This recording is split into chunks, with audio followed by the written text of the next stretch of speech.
we're live again. Hello, hello. Tiny bit late. The computer was being sluggish today. Good to see everybody. Here I am. Da da da.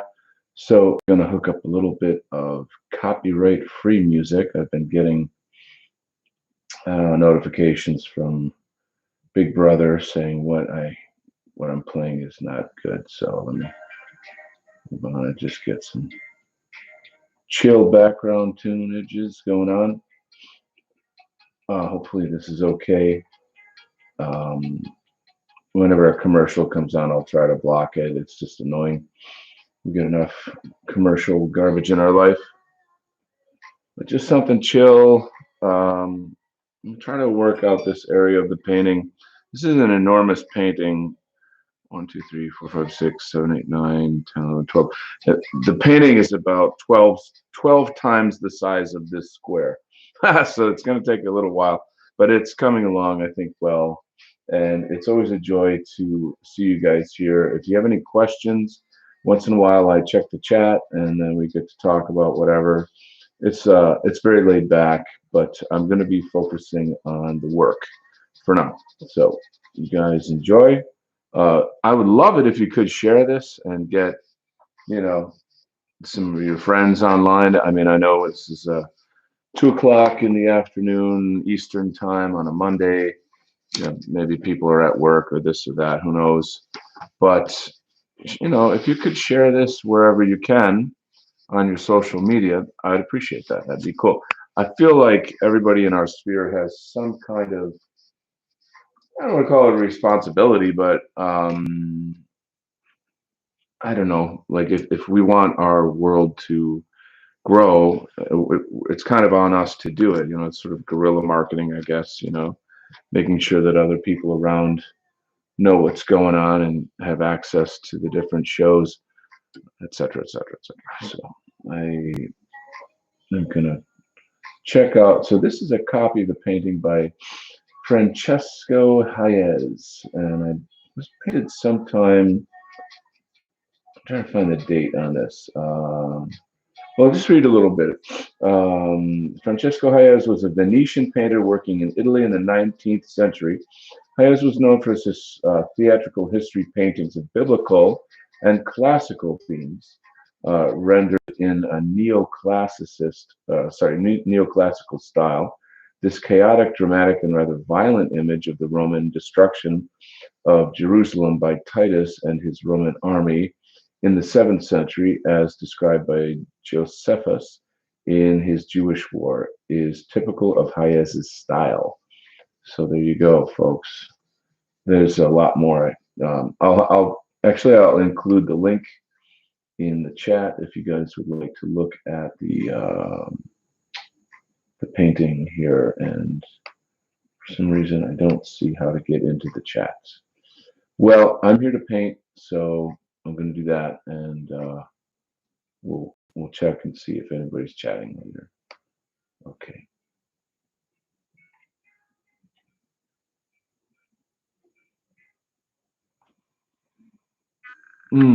Yeah, it's tough to paint these kind of really small areas with detail. Obviously, finer brushes and the like. Also, there's a sort of a, what do you call it? A bit of a, the colors are more faded because it's kind of in the shadows and in the distance. So let me get the tunes back on and see what we can get going. I know here goes my Funky Focus. Funky Focus. There's a song in there somewhere. Let me see. And now the music decided to crap out on me. Huh. So let's see what else we can come up with.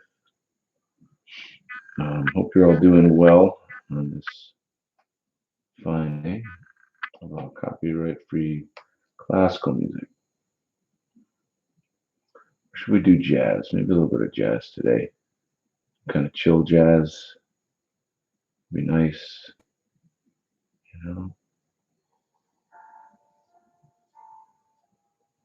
Okay. Live streaming and dreaming with Donald Kent.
Not crazy about this music, so I'm going to change it. Kind of silly. Let's try some Lo-Fi Cafe. Talking. So I'm not seeing anything in the chat, and I'm wondering if somehow I have disabled the chat unknowingly and how I could possibly turn it on. Let's see. Nope, I don't see a way. Drat. That would probably that was some kind of setting that I should have checked before I started this. Sorry guys, I don't know. I have to gotta focus on the work though, so I'm gonna do that.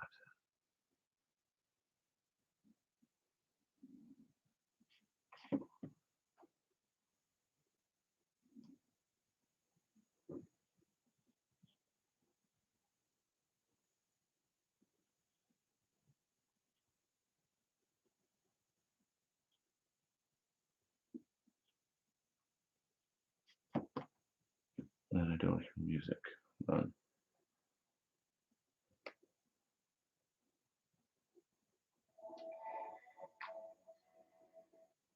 There we go.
Now, here's something interesting. I like to mix blue and orange for a kind of a neutral shadow tone. It's a little muddy, but if you use it in contrast with more pure tones, then it's quite beautiful.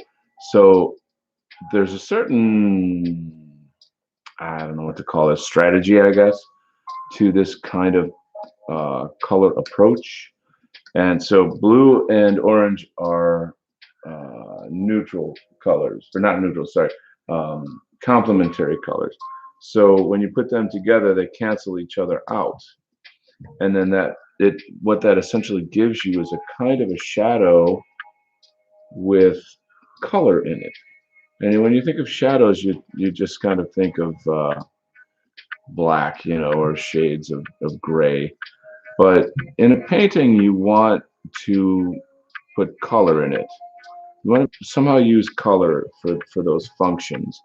Yes, of course, you can use black and gray, but the eye catches it. When you do that, let's say if you were to just use, blacks and whites, etc., then it kind of deadens the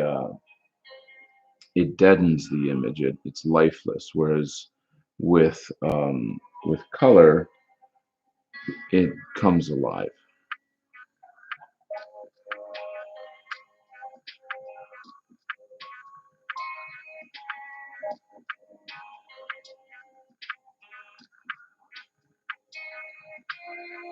I think one of the issues with the focus is that I'm moving my hand a lot, and so the focus is trying to find where it is rather than being, like, say, on one plane all the time. My hand's kind of moving around. Plus, this is closer to the camera than, say, my hand. You know what I'm saying?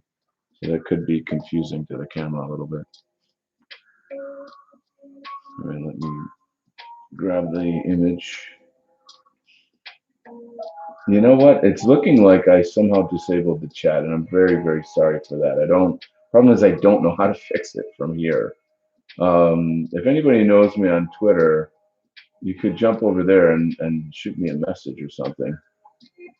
If you know how to turn on the chat from a live stream. Yeah. I'll open up Twitter and see if anyone shoots me a message. Okay.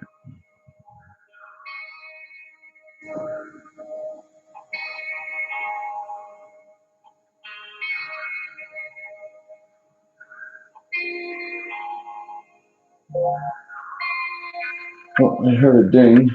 Let's see what we got. No, I can't do that. That's something else. All right, let's go back. So we're going to put a little more blue in this shadow here. Blue, as it creates a more of a cooler shadow. All right, and hopefully that's working out.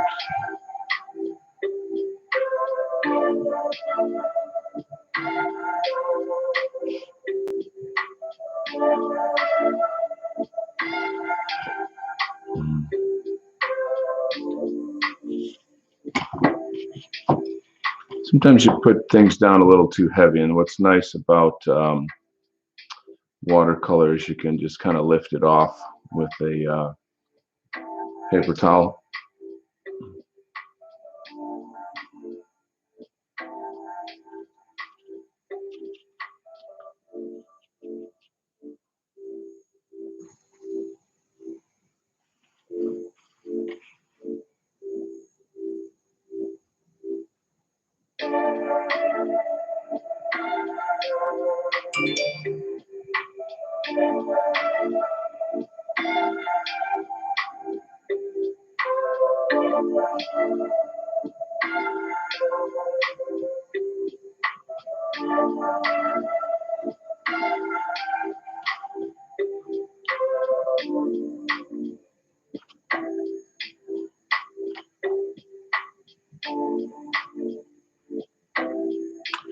So what's hard about painting is that you're creating a piece that, like you're seeing all these tiny little brush strokes that all sort of add up to one giant tapestry, and being able to envision the whole thing, but through every little individual brush stroke is it's a kind of a mindset. You have to stop and stand back and look at what you're doing from time to time to see, okay, is this working? Where's the balance? Where should I correct myself, etc., etc.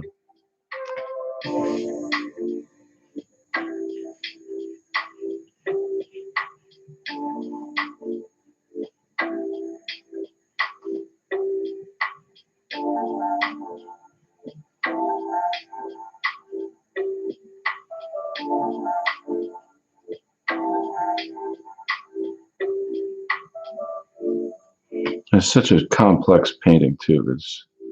You can't just look at it like Okay, like how many, there's a couple hundred people in the image. You have to think about all the negative spaces in between the people too, and the tonalities that go into that, sort of scale of dark to light.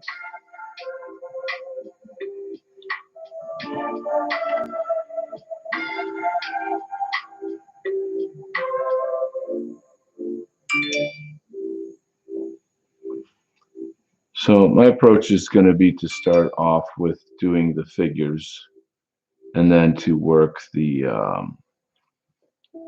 rest of it out outside that.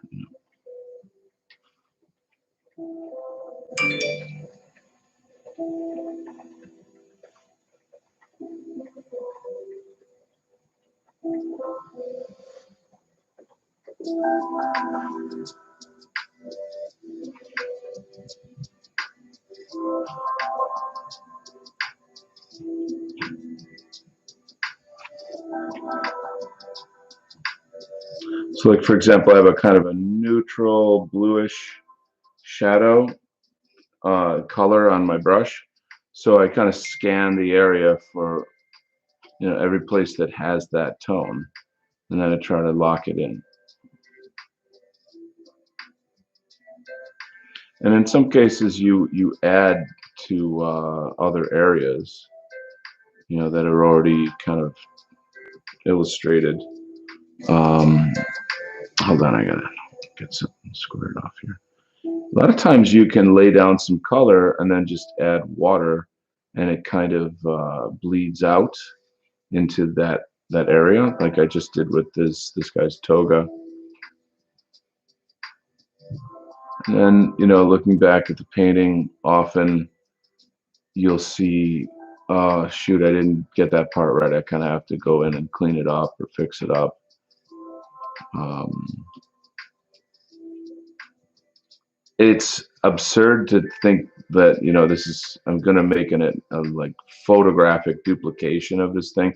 Honestly, if somebody wanted that, then you just buy a print. You know what I'm saying? In a sense, the value of this is the labor in it. It's the process of going through and remaking the painting. um, there's something to say for that process.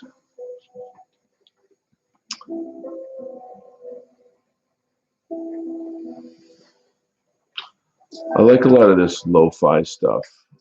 um, this sort of rainy day music. Although it's like really sunny and nice out. It's a bit nippy, but it's nice out right today, where I live, that is.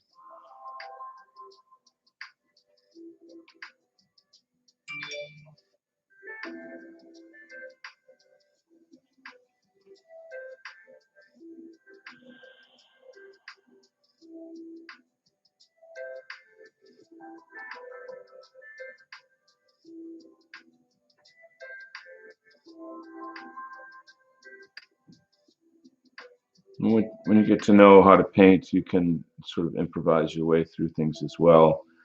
Of course, you're always looking at the reference material, but it's a nice, you want to get to the place where you're able to improvise, like in martial arts or music or what have you.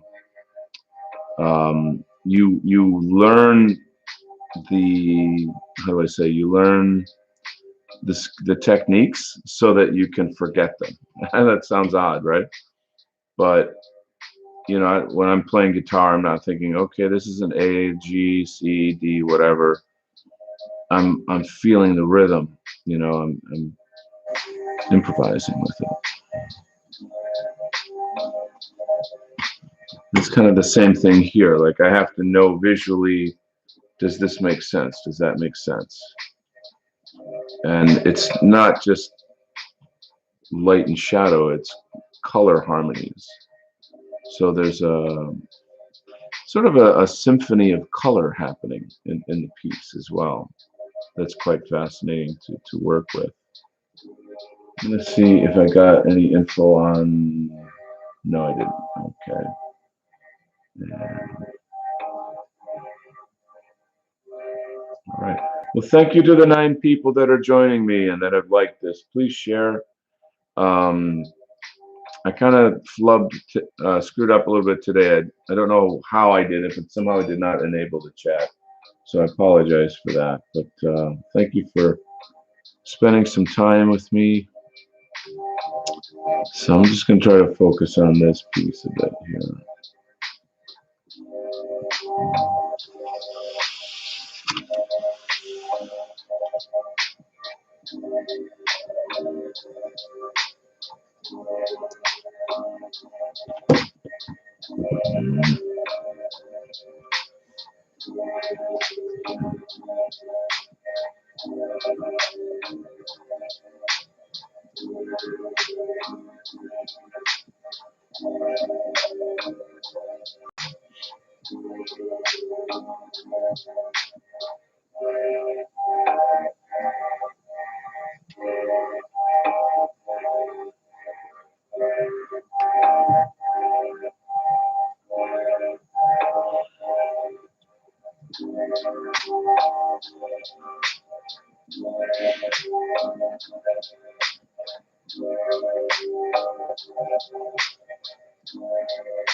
It's a crazy painting. I mean, I I've often wondered what was it like to be in one of these battles in history, and obviously I'm sure they're horrifying in their own way, but it just was it seemed like just such a normal part of life. I don't say normal, but a common part of life in the old days. It's living by the sword, as it were.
Texture is a whole other issue in painting as well.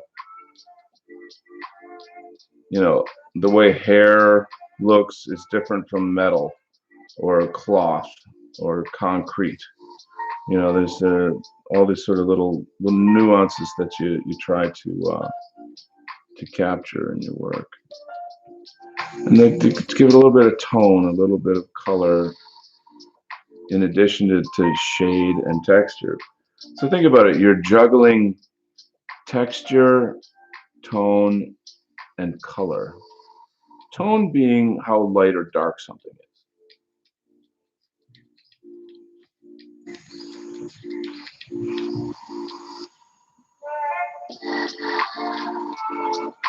For example, if someone has brown hair, you put a hint of red in it. Red and brown are kind of like neighbors. They're very close in some regard. And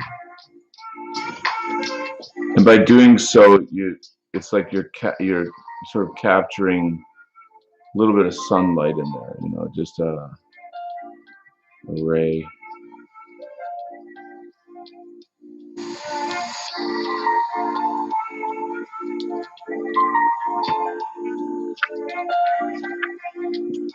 And the other thing too is kind of the level of concentration that you have. Like, I don't normally talk while I'm painting, and I don't I know that there's people here, but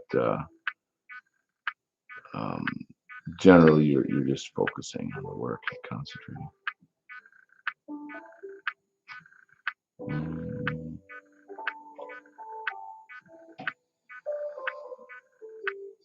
So last time I worked on this piece, for example, this girl, I just used gray for her hair, knowing that I'm going to come back later when it dries and add a layer of this kind of reddish brown, it's a, sort of a dark reddish brown. And that being the case, there's a little bit of what they call underpainting. So the underpainting gives it some volume in some kind of way.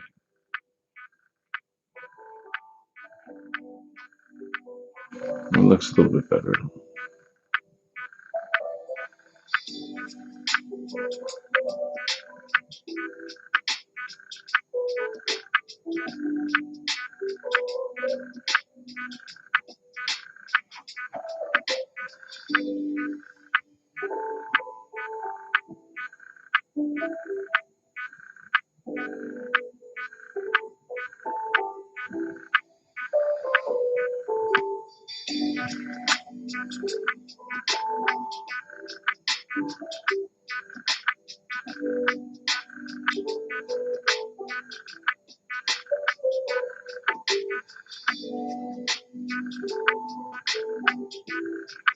Brown also makes a kind of nice tone for shadows in the flesh.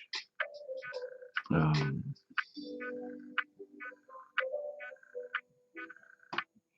sort of red, orange, brown. They kind of live in the sort of same color family, if you will. Although brown is technically a neutral tone.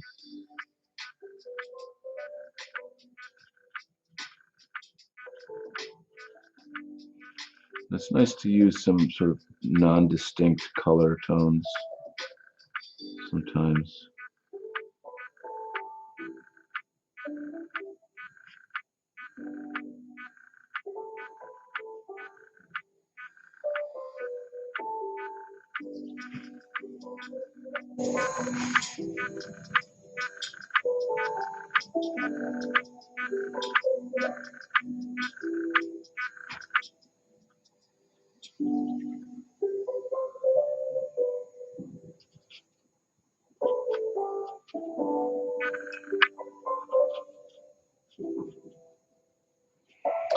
So by doing a replication of a famous painting, you could consider that similar to, say, a jazz musician playing a famous song, but doing his own rendition of it.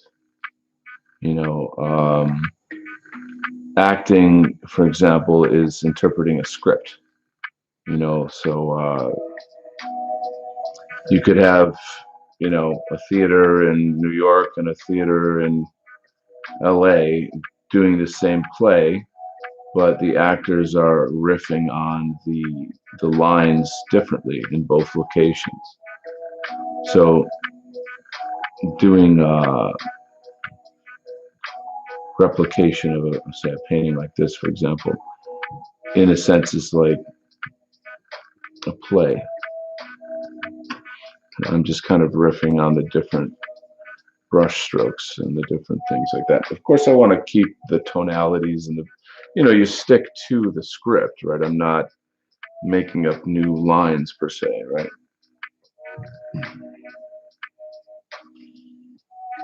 Okay, let's see how we're doing over here. Oh man, okay, that's fine. You know what? I really miss the chat, so I'm thinking what I'm going to do. I'm going to shut off and I'm going to turn right back on. I'll close this episode, but then I'll just pop a new one right on and try to make sure that the chat is enabled this time. How does that sound? Oh, I'm glad you agree. Okay, thanks.